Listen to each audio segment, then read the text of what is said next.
He stood outside a New York bakery. Hands buried deep in his empty pockets. Eyes locked on a birthday cake he knew he couldn't afford. Inside, laughter and warmth filled the shop. Outside, a father fought back tears, trying to hold on to hope. Because today was his son's 5th birthday. And he had nothing to give him. What he didn't know was that a stranger watching him from a distance was about to change his life forever. Mark Evans, a 35-year-old middle-class father, lived a quiet life in Brooklyn. Not rich, not poor, just a man doing everything he could to raise his little boy, Ethan. Ethan had been excited for weeks.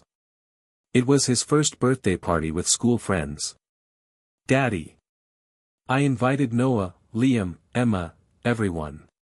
His tiny voice danced with joy. Mark smiled, hiding the panic climbing through his chest. "Wow, buddy, that sounds amazing." But behind that smile lived a truth Ethan didn't know. Mark's paycheck had been delayed. Rent was due. Groceries had already stretched every last dollar. There was no money for a cake. Not even a small one. Yet Mark couldn't crush the excitement in his son's eyes. So he promised. "Don't worry, Ethan. Daddy's got everything under control." But he didn't. That afternoon, after dropping Ethan at his friend's house for the morning, Mark walked through Manhattan searching for cheaper bakeries, anything he could afford. Nothing. He ended up outside Magnolia's Bakery, one of New York's most famous, and expensive, cake shops. Inside, cake sparkled with icing and decoration. Birthday themes. Cartoon characters. Everything a child would love. Mark stared through the glass like a man staring at a future he couldn't reach. He whispered under his breath. "Ethan deserves better than this." A few steps away, a young woman watched him. Her name was Sophie Bennett, 25 years old, wealthy, confident, dressed in elegance, but with a heart full of warmth. She noticed how Mark looked at the cakes, not with hunger, but with heartbreak. She walked closer. "Excuse me, are you okay?" she asked. Mark turned, embarrassed. "Oh, yeah. I'm fine. Just looking." She gently pressed, "Are you sure? You look worried." Mark inhaled deeply, unsure why he felt safe enough to open up. Maybe it was the kindness in her eyes.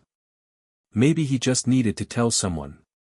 "It's my son's birthday," he finally said. "He invited all his friends. He's so happy. And I can't even buy him a cake today." Sophie felt something tighten in her chest. "I'm sorry," she whispered. "That must be hard." Mark nodded. "Yeah, but he doesn't know.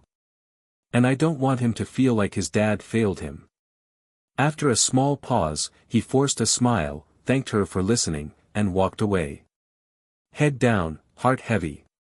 Sophie stood there, unable to move. She kept thinking about the little boy waiting at home.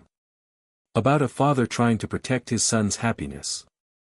And about how some people carried silent pain every day. Then she made a decision. A quiet, beautiful decision. Hours later, as Mark prepared for the party with nothing but homemade decorations and hope, a knock came at the door. He opened it. And froze. A delivery boy stood there holding a large, stunning, custom-made birthday cake, bright blue frosting, tiny stars, and the message. "Happy 5th birthday, Ethan." Mark blinked, stunned. There must be a mistake." "No sir," the delivery boy smiled. "This is for you. Paid in full." Mark's voice shook. Who sent it?" The delivery boy lifted a small note taped to the box. "Every child deserves a birthday cake. And every good father deserves a break. Sophie." Mark's throat tightened. His eyes burned. He didn't know whether to cry or laugh. When Ethan saw the cake, he screamed with happiness. "Daddy! This is the best cake ever." His friends cheered, everyone clapped, and Ethan hugged his father tightly. "You're the best dad in the world." Mark held him close, feeling something warm spread through his heart. He wasn't alone. There were still good people in the world. People like Sophie. Later that evening, after the party ended, Mark stepped out onto the porch and looked at the city lights. He dialed Sophie's number, the one she wrote at the bottom of the note. She answered softly. "Hi. Did the cake arrive?" Mark's voice cracked. "Yes. And I don't know how to thank you." "You don't have to," she replied. "Sometimes life gives us a chance to make someone's day a little brighter. I'm glad I could do that for you." Mark exhaled, deeply moved. "You made a little boy's birthday unforgettable, and you reminded his father that kindness still exists." Sophie smiled through the phone. "And it always will.